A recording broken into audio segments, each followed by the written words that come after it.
সন্ধ্যা নদীরও সেসব দিনের কথা স্মরণে এলে বুক যেন কাঁপতে থাকে ভয়ে। এই নদীর জল যুগ যুগ ধরে গোপন রেখেছে সেই সব স্মৃতি, আর এই এলাকার মানুষের কাছে সেই সব স্মৃতি যেন দুঃস্বপ্ন।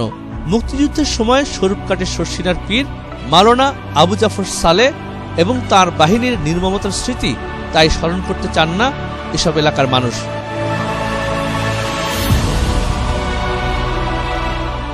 জাতীয় গণগ্রন্থাগারে রক্ষিত পত্রপত্রিকা এবং স্বাধীনতা যুদ্ধের দলিলখণ্ডে এই পীরের নানা কাহিনী পাওয়া যায়।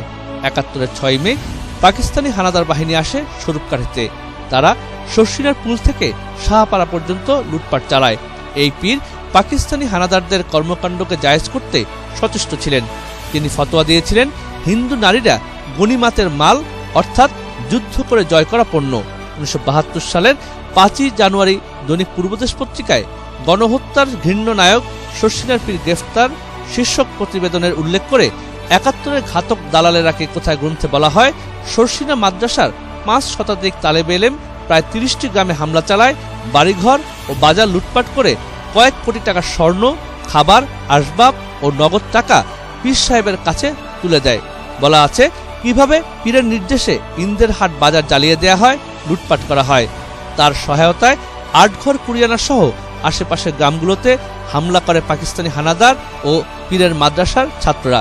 মাওলানা আবু জাফর সালের আরও সব নির্মম কাহিনী জুড়ে রয়েছে বাংলাদেশের মুক্তিযুদ্ধের দলিল খণ্ডে। দলিলের ৮ম খণ্ডে শর্ষিনার পীরের বাহিনীর কাহিনী বর্ণনা রয়েছে।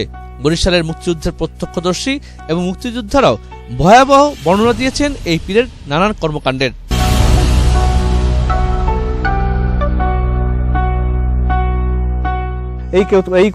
এর নিচে মানুষ আশ্রয় নিত। এর মধ্যে তাদের লোকেরা মাছ ধরা কোচ দিয়া এরকম কোপাইতো, কোপাই তাদের উঠাইতো।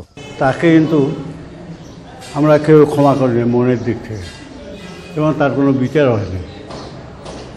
২২-২৩ মান বোধ হয় জেলে ছিল, তার পা ধোয়া পানি খেয়েছে না আওয়ামী লীগের লোকেরা, জানি সব। যাই হোক, সে একটা কথাই তামার।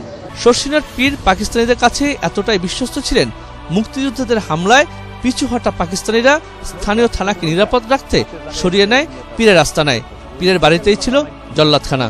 ৭১-এর মুক্তিযুদ্ধ বিরোধী শক্তির শক্ত ঘাঁটি শর্ষিনা পীরের পতন ঘটে ১১ নভেম্বর।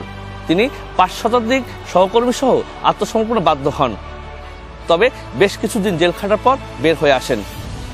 এই পীর এবং পীর পরিবার ৭১-এ তাদের ভূমিকার জন্য আজ পর্যন্ত কোনো ভুল স্বীকার করেনি।